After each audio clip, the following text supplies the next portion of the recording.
plus, la station de métro Barbès-Rochechouart était le théâtre de l'acte 2 de la vague de mobilisation parisienne en faveur de la Palestine qui croule sous les bombes israéliennes.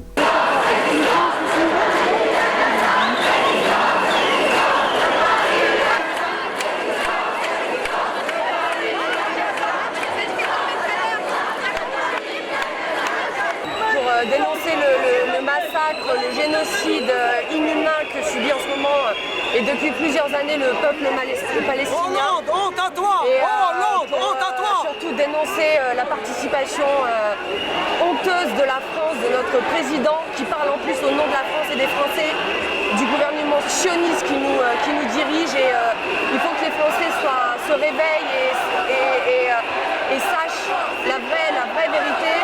Et voilà, il faut que tout le monde se mobilise dans un élan d'humanité, de soutien au peuple de Palestine qui est c'est juste inhumain et moi ça me meurtrit chaque jour un petit peu plus. Vous savez que tout autour de vous ici, tous les accès de Barbès à Paris Centre sont bloqués par la police. À votre avis, qu'est-ce qui va se passer une fois qu'il sera 15h, l'heure officielle de démarrage de la manifestation? Ils vont forcément nous mettre des bâtons dans les roues. Aujourd'hui, on a voulu interdire la manifestation, on réprime les manifestants alors que la semaine dernière c'était une manifestation plus que passive. Et voilà, c'est une fois de plus les actions du gouvernement sioniste et Israël qui est derrière. Et voilà, mais aujourd'hui les gens qui sont là, ils sont motivés, ils sont révoltés surtout du mensonge et de la manipulation des médias français et du gouvernement français. Et on ira quoi qu'il en soit jusqu'au bout de cette manifestation et dans le plus grand des calmes et du respect. Israël, État criminel. L'État d'Israël, État criminel. L'État d'Israël, État criminel. L'État d'Israël, État criminel. L'État d'Israël, État criminel. L'État d'Israël, État criminel. L'État d'Israël, État criminel. L'État d'Israël, État criminel. L'État d'Israël, État criminel. Car je suis indigné de la réaction du gouvernement français, de M. Valls, de M. Hollande, qui ont cautionné le génocide palestinien qui est en cours, au lieu d'appeler à l'apaisement. M. Hollande, c'est vous qui êtes le provocateur de tout ce vacarme. Si vous auriez appelé à l'apaisement, si vous travaillez pour la paix, on ne serait pas là à faire une désobéissance civile. Vive la Palestine! Qu'est-ce qui va se passer là? Parce que toutes les issues de Barbès à Paris Centre sont bouchées par la police nationale. Qu'est-ce qui va se passer une fois que le monde qui arrive de minute par minute vont pas pouvoir contenir sur cette place? Monsieur Valls a déjà donné l'exemple à la manifestation de samedi en arrêtant un militant qui était hors de la manifestation et ils l'ont condamné à 4 mois de prison ferme, une justice expéditive. Alors que ceux qui nous ont attaqués, qui ont massacré des cafés, etc., ils n'ont rien eu, ils sont protégés. Donc aujourd'hui, nous sommes là, nous resterons debout. Gaza subit les bombes, nous on subit Hollande. Les Palestiniens, nous sommes tous les Palestiniens, nous sommes tous les Palestiniens, nous sommes tous les Palestiniens.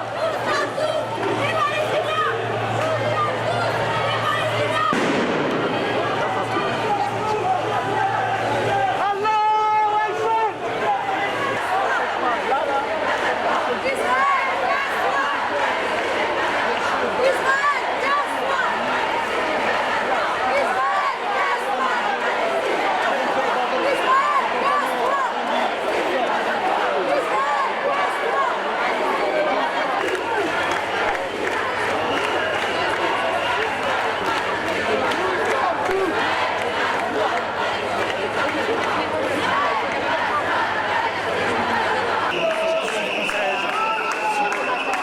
Je vais me présenter anonymement quand même, ça sera peut-être plus prudent.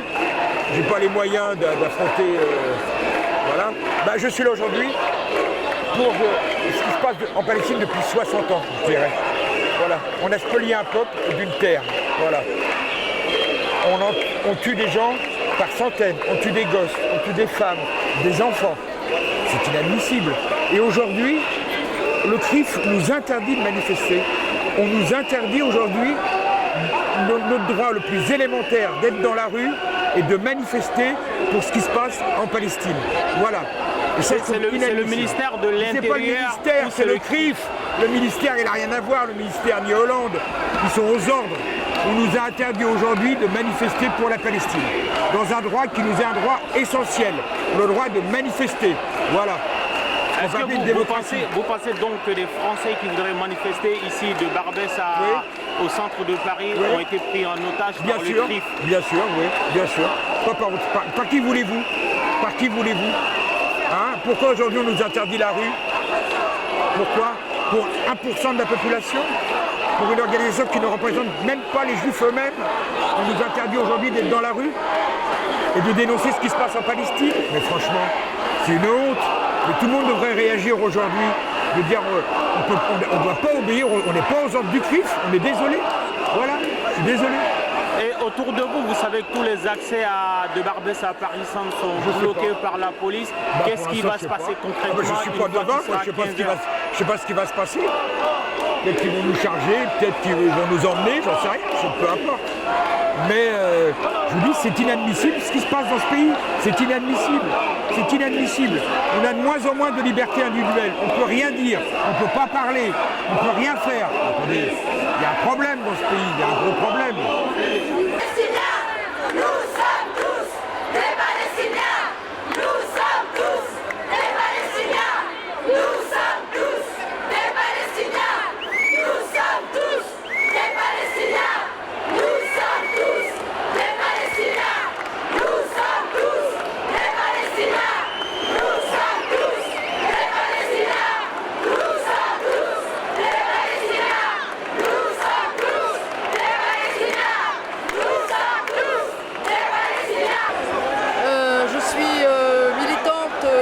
palestinienne depuis 40 ans.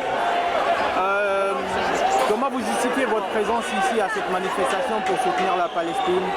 Pour les mêmes raisons que j'ai commencé de la soutenir il y a 40 ans, parce que depuis des décennies, il y a un peuple qui opprime le peuple palestinien.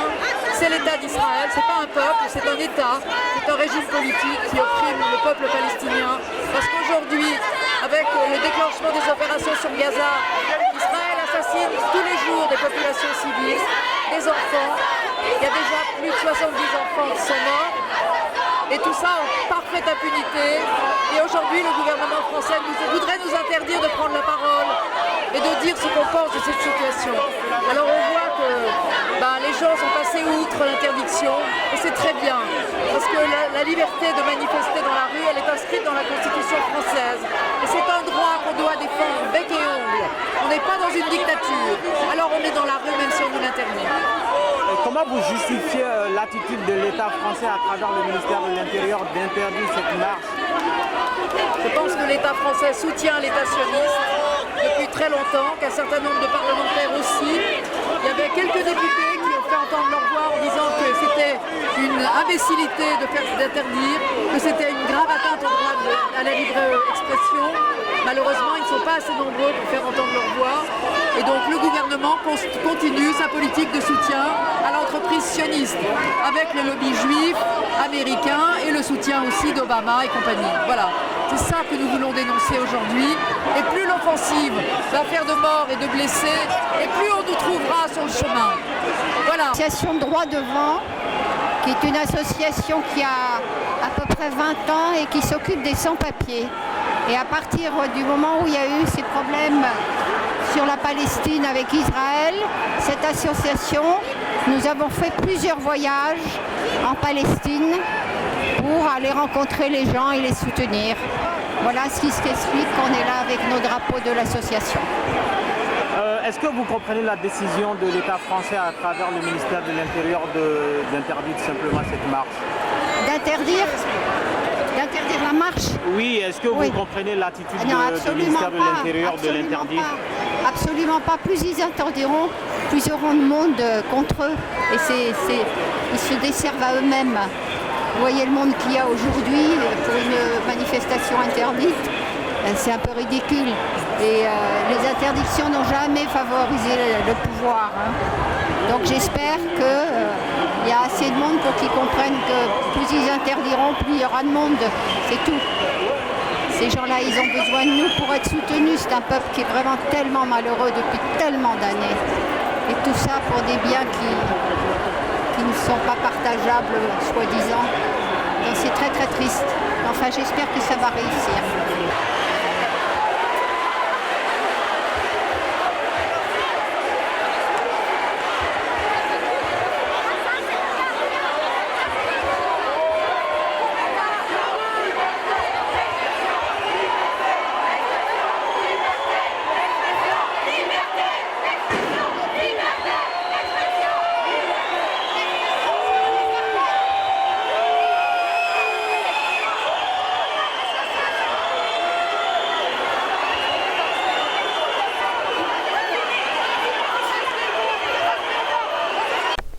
Aux alentours de la station de métro de Barbès-Rochechouart, les policiers avaient déterminé un périmètre que les manifestants ne pouvaient franchir. Et une fois que les manifestants ont approché ces positions, les policiers ont utilisé le gaz lacrymogène pour les repousser. Ensuite, s'en est suivi une émeute qui a duré plusieurs heures dans l'après-midi.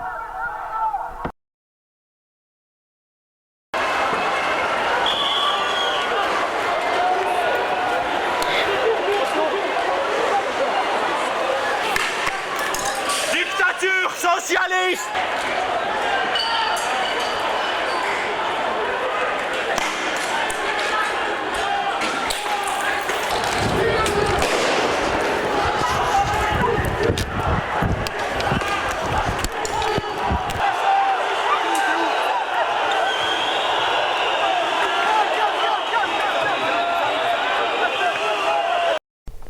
Notre équipe qui a frôlé l'asphyxie à plusieurs reprises a voulu se réfugier dans une maison à côté du lieu des événements.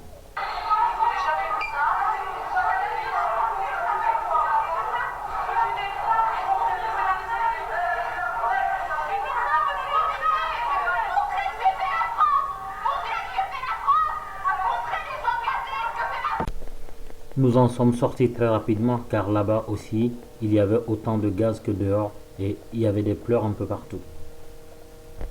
Bonjour, Bernard Cornu, je suis ingénieur avec une longue connaissance du Moyen-Orient. Je suis membre de plusieurs organisations, associations, notamment le CAP-JIPO et aussi le comité de vigilance pour une paix réelle au Proche-Orient. Et je manifeste ici avec plus de sans doute 6 ou 7 000 personnes pour manifester notre colère vis-à-vis des bombardements qui se poursuivent à Gaza et l'absence de dénonciation radicale, ferme de notre gouvernement français. Ici, on assiste à une scène de guérilla civile entre d'une part les manifestants et d'autre part la police. À l'origine, la police avait fermé toutes les issues vers le centre de Paris. Qui c'est qui a commencé à attaquer qui en premier ici? Disons, j'appellerais ça pas ça une guérilla urbaine, hein, parce que tous les manifestants ici sont pacifiques. On dit que des slogans pacifiques, politiques, de condamnation de ce qui se passe en Israël, de complicité de la France. La police a voulu faire refluer les manifestants en progressant et en lançant des bombes lacrymogènes pour que les manifestants reculent peu à peu. Les manifestants essayent de résister, mais c'est vrai que quand il y a une forte densité de gaz lacrymogène, on est obligé de reculer.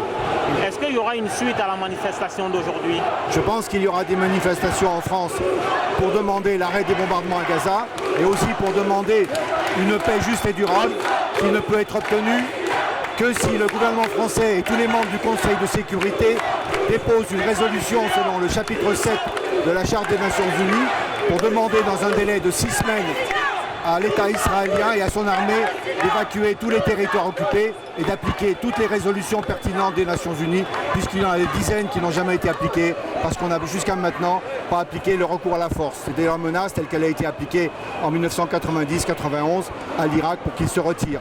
Et alors même l'armée américaine a tiré sur l'armée en retrait, l'armée irakienne en retrait. Moi je suggérais qu'on ne tire pas sur l'armée israélienne dès qu'elle se retire. Elle en est capable de se retirer en 15 jours et aussi de faire revenir la plupart des colonies de peuplement dans des zones de l'État d'Israël d'avant 67.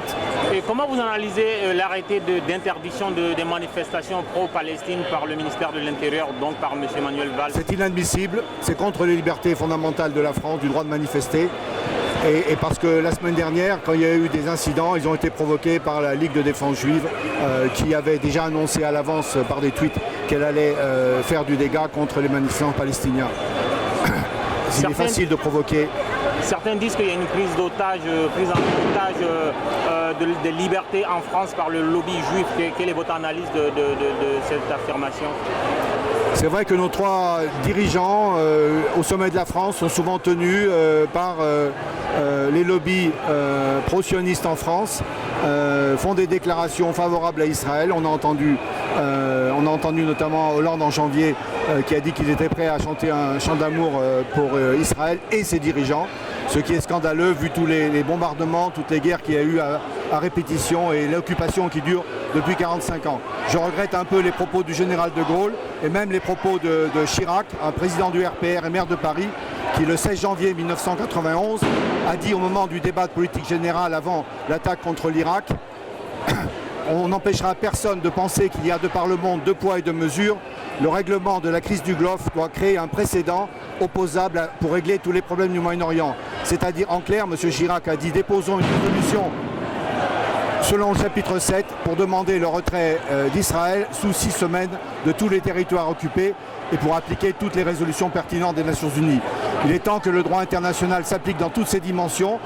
Il y a toujours deux poids et deux mesures, c'est inadmissible. Et la France, en ne protestant pas contre ceci, elle est complice.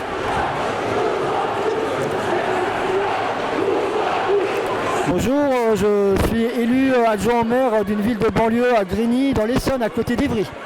Très bien. Quelle explication vous donnez à votre participation à cette manifestation en soutien à la Palestine? Eh bien, comme vous le dites déjà, d'apporter mon soutien à la cause palestinienne et au combat pour la paix en Palestine et au droit pour la Palestine de vivre en paix dans des frontières reconnues. Et pour une deuxième raison, le fait que je trouve particulièrement grave et dangereux de porter atteinte à une liberté aussi fondamentale que le droit de manifester. Et donc c'est aussi à ce titre-là que je suis là pour réaffirmer le droit des citoyens à manifester. Tout à l'heure, je vous ai vu au cœur de l'action en face du gaz lacrymogène. Comment est intervenu le gaz lacrymogène dans une manifestation qui se dit pourtant pacifiste? Eh bien, comme vous avez pu le remarquer, j'étais dans une ligne que l'on dit de service d'ordre, c'est-à-dire des gens qui essayent d'empêcher justement l'affrontement entre les manifestants et les forces de police. Et donc, comme beaucoup de manifestations, les manifestants se sentent agressés par les forces de police, répliquent et les forces de police envoient des lacrymogènes. Et voilà, on est dans le pourrissement d'un mouvement. Et je crois d'ailleurs que ce qui se passe aujourd'hui, c'est aussi malheureusement une volonté d'une partie du gouvernement de pourrir le mouvement en faveur de la Palestine. Comment vous analysez-vous l'attitude de l'État français au sommet, c'est-à-dire le président de la République, le Premier ministre, face à ce génocide qui s'organise à Gaza par Israël? Je pense qu'il se trompe d'analyse et qu'il se trompe de réponse en interdisant aux citoyens français d'apporter leur soutien à la paix et à la cessation des hostilités à Gaza.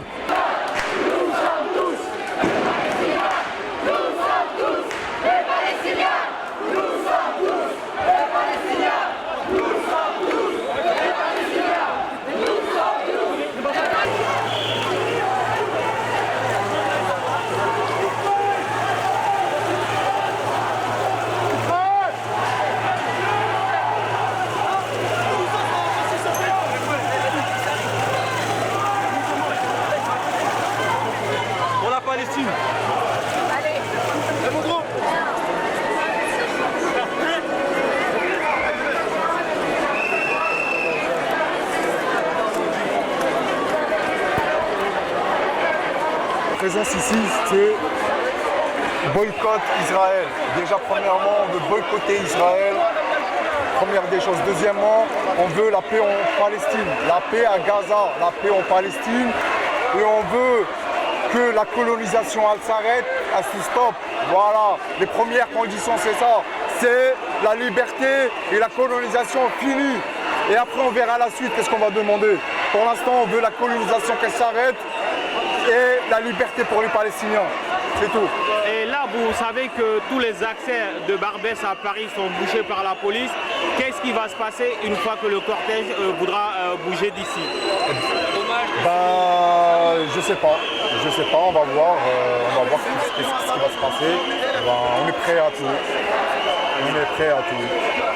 Pour défendre la cause palestinienne, les pauvres. Voilà, maintenant, l'État, tous les États issus, les riches, les pays riches, ils ont toujours raison. Alors que non. Alors non, la Palestine a toujours raison. La Palestine a toujours raison. C'est vrai, sans regarder ça là. Moi, tu peux montrer mon visage, ça me dérange pas. Vive la Palestine. La police postée au niveau des accès de la place empêchait les manifestants de quitter les lieux quand ils le voulaient. Il fallait donc faire un très long détour avec le risque de respirer davantage de gaz lacrymogène. Ils veulent pas qu'on part à Paris. Le vrai Paris, ils veulent pas qu'on part à Paris.